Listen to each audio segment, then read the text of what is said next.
안녕하세요. 코인우먼입니다. 오늘은 2025년 1월 21일 화요일 오전 11시 40분경입니다.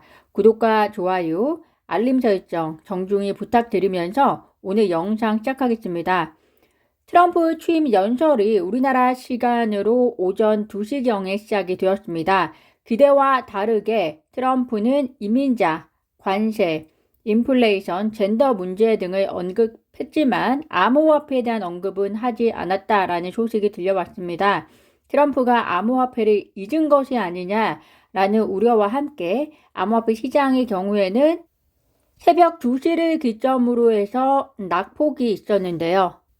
그렇지만 트럼프 행정부의 각 기관이 친암호화폐 성향의 인물로 탈바꿈이 되었기 때문에 트럼프 임기 동안에 암호화폐 시장에 대한 기대감은 여전히 작용할 것으로 보입니다.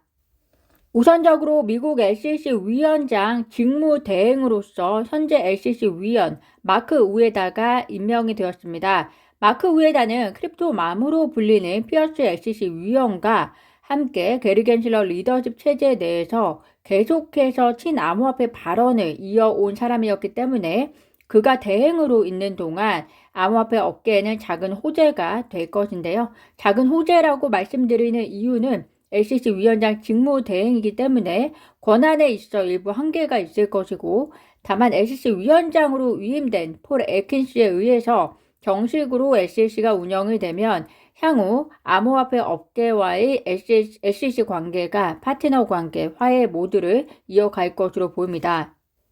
제레미 호건 변호사는 마크 우에다가 새로운 의장, 즉 의회에서 폴 애킨스에 대한 의장이 확정이 될 때까지 직무 대행을 맡을 것인데 그 시기가 3월이나 4월경까지가 될 것으로 보인다라고 의견을 제시하고 있습니다.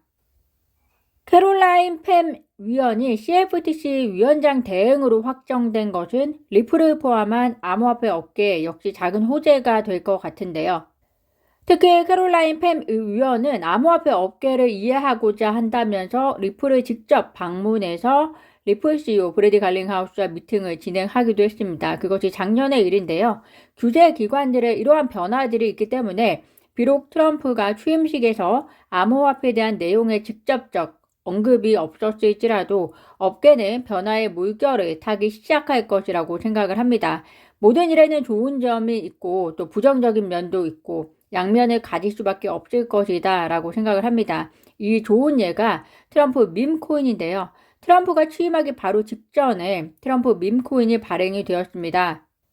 트럼프 밈코인에 대한 발행에 대해서 업계는 전반적으로 부정적인 입장을 더 많이 보이고 있습니다. 선출된 공무원이라고 할 수 있는 대통령의 밈코인 발행은 규제가 명확하지 않은 상황에서 더 큰 혼란을 가져올 수 있다라는 것인데요.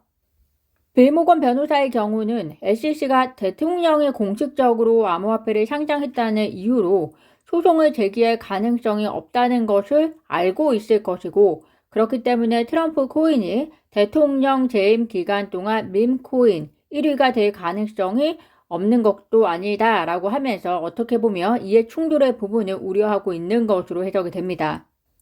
존 디든 변호사의 경우 역시 본인은 그동안 새 행정부와 의회가 해결해야 할 즉각적인 영역으로 스테이블 코인이다 라고 보았는데 밈코인 규제가 훨씬 더 시급하다는 것을 바로잡고 싶다라고 이야기를 하고 있습니다. 만약 이러한 밈코인의 발행으로 인해서 전혀 예상치 못한 곳에서 암호화폐의 투자 혼란이 생겨난다면 게리 겐슬러 리더십 체제 하에서의 암호화폐에 대한 집행에 정당성을 부여하고 또 규제의 확대에 합리적인 명분을 줄 수 있기 때문에 이러한 부분에 대해서는 미국 사회가 숙고해야 할 문제라고 저는 개인적으로 생각이 되고요. 특히 이러한 밈코인의 발행이 결국에는 리플의 소송에 어떠한 영향을 직접적으로 미치지는 못하더라도 법원의 판단에 있어서 SEC의 항소의 명분을 강화시킬 수 있는 계기가 될 수 있기 때문에 리플 입장에서도 그리 좋은 소식이 아니었다라고 추정을 해봅니다. 때마침 SEC 전 변호인 마크 파겔은 리플과 SEC 소송이 최대 10개월까지 지연이 될 수 있다라는 발언을 했는데요. 그 이유가 복잡한 절차라는 이유를 대고 있습니다. 그렇지만 동시에 트럼프 정부가 SEC 위원장으로 폴 애킨스를 임명할 경우 항소가 철회되고 조기 합의 가능성이 커질 수 있다고도 동시에 전망을 했는데요. 폴 애킨스는 이미 임명이 되었습니다. 다만 이 임명이 의회 절차에 의해서 확정이 되는 날이 남았는데요. 제레미 호건 변호사가 위에서도 이야기한 것처럼 늦어도 4월을 이야기하고 있기 때문에 리플과 SEC 합의가 그 이후로 이루어진다면 상반기 내에는 리플과 SEC 소송의 완전 종결을 기대해 볼 수 있을 것이다 라고 생각이 듭니다. SEC의 리플에 대한 항소 브리핑은 제출이 되었고요.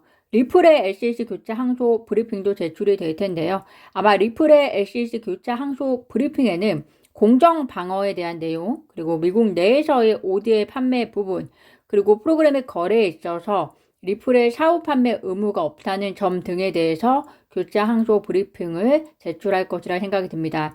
만약 SEC가 항소 브리핑을 제출하지 않았다면 리플도 교차 항소를 궁극에는 포기를 했을 텐데 이제는 어쨌든 리플도 교차 항소 브리핑을 제출하고 동시에 폴 애킨스 하에 SEC와 합의를 준비하는 것이 아마도 내부에서 이루어지고 있는 일이지 않을까 생각이 들고요.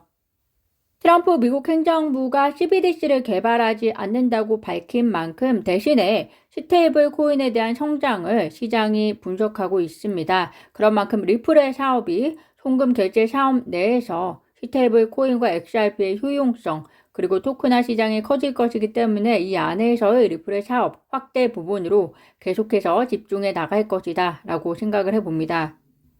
암호화폐 한 분석가가 최근 비트코인을 155일 미만 보유한 단기 보유자의 에티오피아 지표가 마이너스 영역을 들어섰는데 에티오피아 지표가 마이너스였을 때 좋은 매수 기회가 된다라고 이야기를 하고 있습니다.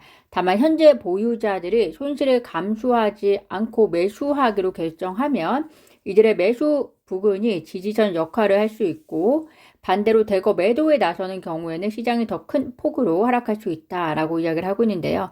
단기 보유자의 에티오피아 지표 마이너스라는 것은 이들이 비트코인을 손해를 보면서 팔고 있다라는 의미인데요. 아무래도 일본 금리 인상 여부에 대한 불확실성, 그리고 이번 트럼프 취임식을 앞두고의 불확실성, 그리고 그 이후 행정명령에 암호화폐에 대한 구체적인 언급이 없었던 점이 총체적으로 영향을 미쳤을 것이다. 그렇기 때문에 손실을 불구하고라도 지금 매도를 하고 있다라고 생각이 드는데요. 그렇지만 긴 흐름에서 트럼프가 추구하고자 하는 것은 궁극에는 친암호화폐 방향이기 때문에 장기 투자자 입장에서는 큰 우려사항은 안 될 것이다 라고 생각을 하면서 오늘도 좋은 투자 하시기를 바라겠습니다. 오늘 방송 이것으로 마무리하겠습니다. 오늘도 영상 시청 진심으로 감사드리고요. 구독과 좋아요, 알림 설정은 코인우먼에게 큰 힘이 됩니다. 감사합니다.